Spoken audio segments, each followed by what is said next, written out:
guess it was just back in February that the U.S. Democratic primaries were really starting to heat up, and it looked like the Democratic Socialist Bernie Sanders might actually have a chance. And then, the reality of the power of the, still reigning neoliberal order set in, and Bernie was crushed. And I'm not just blaming elites. Obviously Bernie in 2016 and in 2020 was unable to win older African-American voters. He won younger African-American voters, but in any event, much has changed since February for our nation and for me personally, for the world, really, with the pandemic and the pandemic itself being, I think, a function of a broader ecological catastrophe.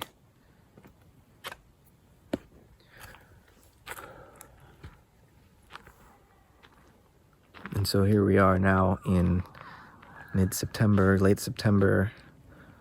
Justice Ruth Bader Ginsburg has passed away. And we're all wondering, no matter where we happen to fall on the political spectrum, what happens next? What happens next for our nation, and what happens next for us as individuals? Nations have souls, and those souls are made of people.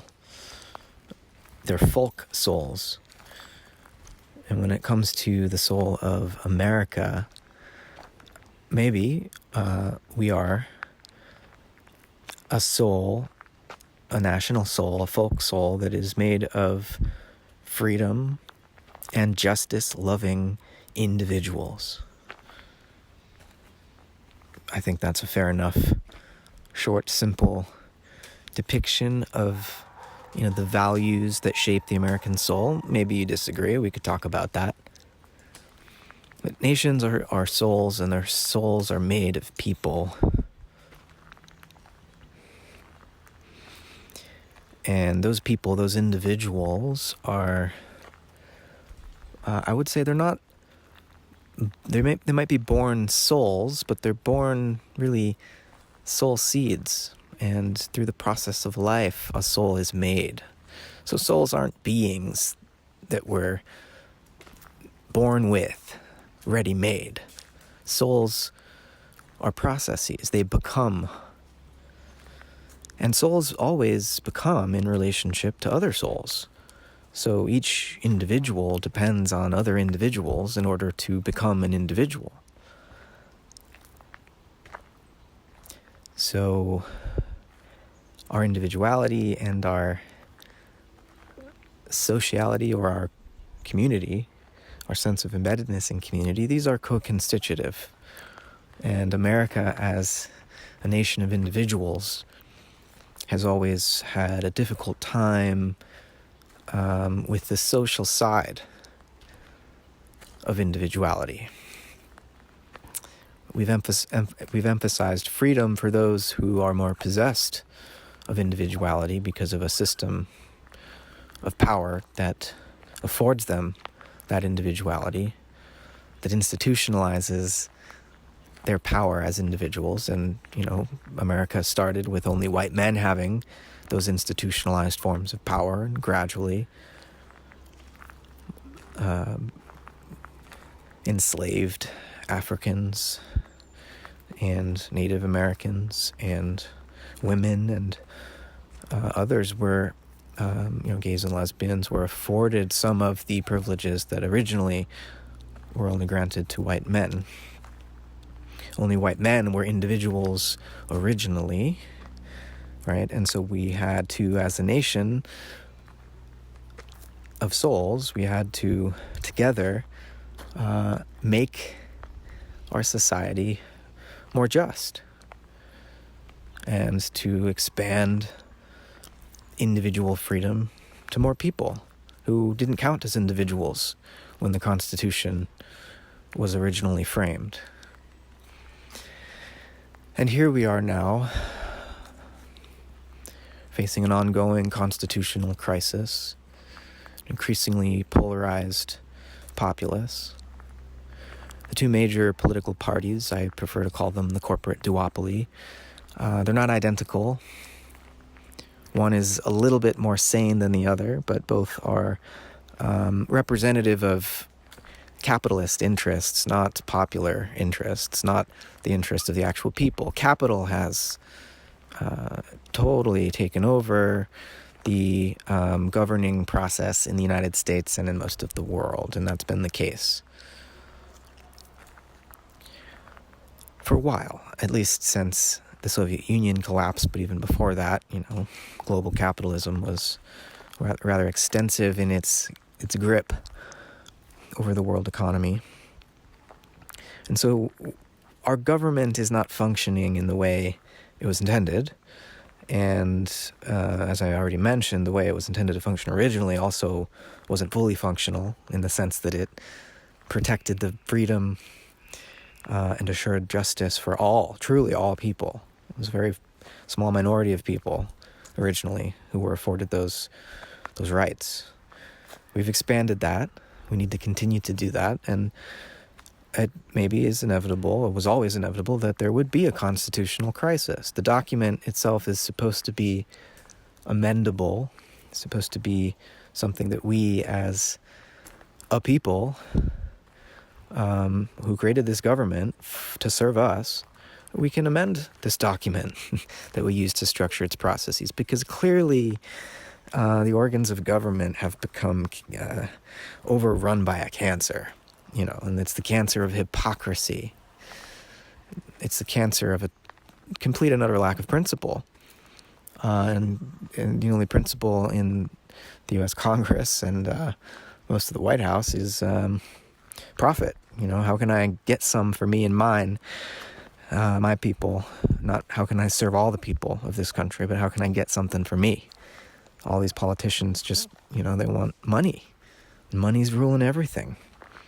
And so somehow these guys, Mitch McConnell and Lady G,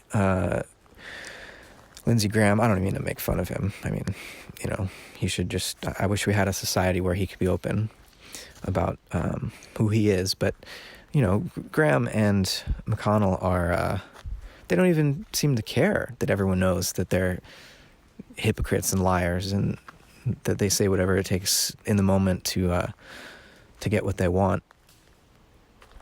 And so, they're going to try to ram Ginsburg through, and I don't know what's going to happen. They're going to try to ram the replacement for Ginsburg through. This probably, why wouldn't Trump choose the most outrageously conservative constitutional originalist or something? Given that no matter who he chooses, it's going to be vehemently resisted because of how close we are to the election. So we got a fight on our hands. We already had a fight on our hands, and I don't see the existing constitutional order surviving the next few months. I just don't see it. And that, it could be time for, because the patient's been on life support for a while, right? Trump is a symptom. He's not the start or the cause of the problems, most of the problems that we're facing right now. Trump is a symptom, right? And so if Biden happens to win the election, you won't see me celebrating. I'll be relieved, because I think the neo-fascist trajectory is far more difficult to steer, to course correct in the direction I'd like to see the country go. It's far more dangerous to go in that direction than it would be to sort of try to maintain the neoliberal balance and fight from that more, from a place of relative normalcy that we're used to, and to fight for change from there. But for me, the resistance continues if Biden's elected. And clearly, if Biden is elected, it's going to be close, and something like 30 to 40% of the country is not going to accept that result. And we already went through this in 2000 with Bush versus Gore, and I think, barely survived because Democrats tend to be more pushovers than Republicans. If the Republicans had lost in 2000, I don't know what would happen, but if Republicans lose in 2020, I don't think they're going to roll over and die. And I don't just mean registered Republicans. I think those who vote for Trump on the right might not even care much about the Republican Party. Indeed, I don't think they do. The Republican Party is sort of, at this point, just enabling Trump. And as soon as, Trump loses or leaves office, I think Republicans will try to pretend like they never supported him and it was like it never happened or something. But Americans have short memories, so that might even work. Who knows? But so, whether Biden wins or Trump wins, there's a large segment of the country on either side that's just not going to accept the result. So I fear for the existing constitutional order. But I also think it's inevitable and even necessary that, we need to take the patient off life support, let it die, and then regrow a new national soul in the ashes of that. Granted, in the last Civil War, we didn't have to rewrite the Constitution. We just amended the existing Constitution. And so, sure, one way or another, though, we're going to need a constitutional convention to knit this country back together, or to further allow it to differentiate internally, and have a more federalist system with greater local autonomy. Because, look, climate migration is coming.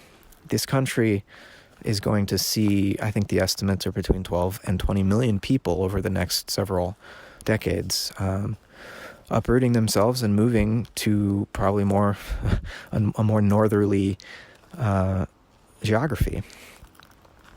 Because the southern part of the country and the western part of the country are going to be seeing more heat, more humidity, more hurricanes, more fires. And, our food production and agriculture is going to be absolutely transformed and uprooted. And so given that all that migration is coming, I think, and given the polarization culturally and politically in our country, it might make sense to allow more local diversity to emerge and but I think we need to support people, especially those who don't have the means to easily mobilize and relocate. We need to help support poorer people in this migration process, because if we don't, then the rich are going to get richer and the poor are going to get poorer. That's what will happen. So all this is coming, and it's happening fast. The United States is going through its Pluto return. It's when Pluto returns to the position it was in when the country was born. 1776, right? And you might not believe in astrology, but I really don't even think it's a matter of belief. It's like asking whether you believe in astrology is kind of like asking whether you believe in clocks or you believe in calendars. Astrology is a timekeeping device, and I find it helpful because it's in some ways a more cosmologically grounded timekeeping device than the clocks and calendars that we're used to using. Because it's based on the movements of the planets in the sky. You can go out and see them; they're there, and that's what this time system is based on. And it's not a matter of belief. I would just say, for those of you who are skeptical, just give it a try. Look through the telescope and see if it is helpful to you. And for astrology to be helpful doesn't mean it predicts the future with certainty. Again, I don't think it's about the future, or about predicting what's going to happen. I don't think it's about belief. It's not a religion. It's a timekeeping device. It's a way of understanding time in a rhythmic and qualitatively enriched way. And, give it a try. Read some books by great astrologers and see what you think. about the cycles of history, and America going through the Pluto return. Pluto is archetypally related to a sort of death, rebirth experience, a journey to the underworld, right? Or a bringing to the surface of the underworld. It's a chthonic power. And, the U.S. indeed is having to face its shadow. Trump is, in a way, all of that darkness in the American psyche that is in denial of the hypocrisy of its history with these high ideals like freedom and justice, while meanwhile on the ground the native population is being exterminated and Africans are being enslaved to produce the wealth that made this country such an economic powerhouse. These scars on our collective history are just denied by the Trumpian mentality, right? As if they never happened, or as if we've already made amends for them, as if we could make amends. So, I think we're having to confront the shadow of our national soul. And it's an opportunity to integrate. This Pluto return will be going on until about 2025. Started in 2019. And strong medicine, I guess. So, the personal is political, right? As they say. And I personally am going through a difficult time at the moment. My wife and I have decided to separate. There's still a great deal of love between us, but we've both reached a point in our lives where we feel we'd each be more fulfilled in our own sense of purpose and identity if we were to separate now. So I am going to, in an effort to kind of reset myself and step into a different future that I hadn't imagined until now, I'm actually going to go on a road trip. And we're in the middle of a pandemic. We're in the middle of increasing civil unrest. So I have to consider all that. But I'm going to be driving across the country. And starting in Northern California, going down through Vegas to Albuquerque to Oklahoma City up to St. Louis. I'm going to stop at Cahokia, the archaeological site there, which seems to have been one of the largest cities here in the pre-European contact world. And then on to Cincinnati, down through Chattanooga to Florida, South Florida, and then back, potentially taking a more northerly route home to California through the Dakotas and, weather permitting, Montana and Idaho and Washington, Oregon, and back down to the Sierras, foothills of the Sierras here. And, I didn't mention I might, after Cincinnati, stop in Washington, D.C. to, say goodbye. I think that's a dark joke, but I haven't been to D.C. since I was in 5th grade, so I know most of the museums and probably some of the monuments are closed now because of COVID, but I'll look into that. I might end up stopping there, and I'll be filming some of this, and I'm sure some adventures will occur. And it'll be a great American road trip. I've done this once before, driving across the country and back to Vermont. This was back in 2012, so yeah, we'll see how it goes. And I wish the best to all of you through this death rebirth experience.